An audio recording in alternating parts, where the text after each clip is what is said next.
Menempatkan anak sebagai calon wakil presiden, wujud paranoia Jokowi. Kepentingan personal yang merusak demokrasi. Saya Setria Asra, inilah Opini Tempo.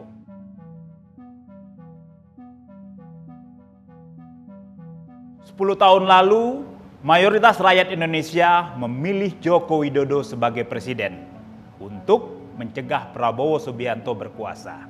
Prabowo adalah salah satu simbol kekuatan lama Orde Baru yang hendak diputus melalui reformasi 1998. Kini tak hanya bersekutu, Jokowi bahkan menyokong Prabowo dengan memasangkan Ketua Umum Partai Gerindra itu dengan anaknya, Gibran Rakabuming Raka, sebagai calon presiden dan wakil presiden 2024. Setelah gagal mendapatkan dukungan publik dan partai politik untuk memperpanjang masa jabatan presiden, Jokowi memakai cara yang sepintas demokratis, tapi untuk tetap berkuasa.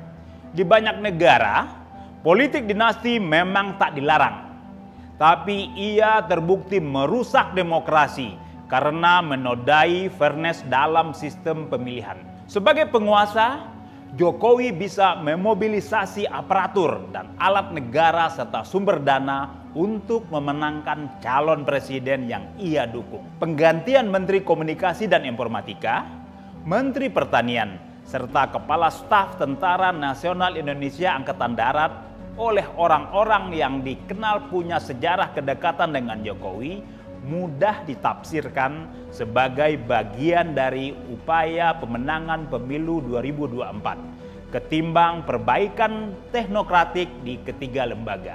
Dalam pemilihan kepala daerah serentak 2020, mobilisasi alat kekuasaan oleh patron calon kepala daerah efektif menjaring suara pemilih. Dari 804 calon, sebanyak 16,8% memiliki hubungan dengan dinasti politik dan 42,96% memenangi pemilihan. Seperti disebut Herbert Simon dalam Administrative Behavior, dalam sistem pemilihan yang demokratis, suara pemilih cenderung mengikuti suara elit yang punya sumber daya menguasai informasi. Studi Hailul Khairi dari Institut Pemerintahan Dalam Negeri pada 2022 menyebutkan pemilih umumnya mencoblos kepala daerah yang populer meski mereka tak kompeten dan bagian dari dinasti politik. Keleluasaan Jokowi mengacak-ngacak cita-cita reformasi 1998 terjadi akibat partai-partai hanya memikirkan perut sendiri. Alih-alih memimpin oposisi, Prabowo Subianto menerima pinangan Jokowi menjadi Menteri Pertahanan setelah kalah dalam pemilu 2014 dan 2019. Dalih rekonsiliasi menyembuhkan polarisasi, tersebab dua pemilu menjadi alasan yang dipakai keduanya membangun koalisi ganjil tersebut.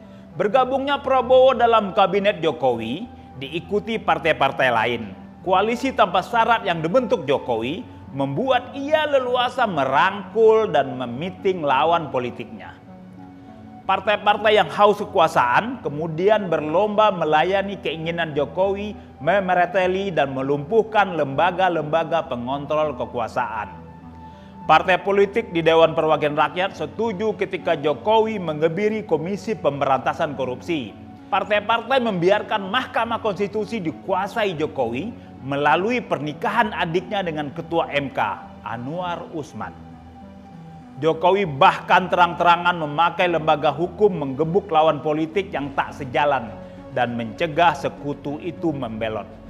Penelusuran majalah ini menemukan dukungan Golkar terhadap Gibran Rakabuming Raka terjadi karena Ketua Umum Golkar, Airlangga Hartarto, tersandera kasus korupsi minyak goreng dan dugaan penyalahgunaan subsidi dana sawit.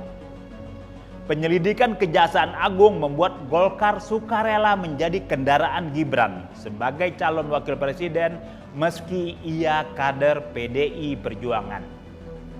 Ketika kekuasaan tak punya kontrol, presiden seperti Jokowi bisa sesuka hati membuat kebijakan betapapun membahayakan Indonesia.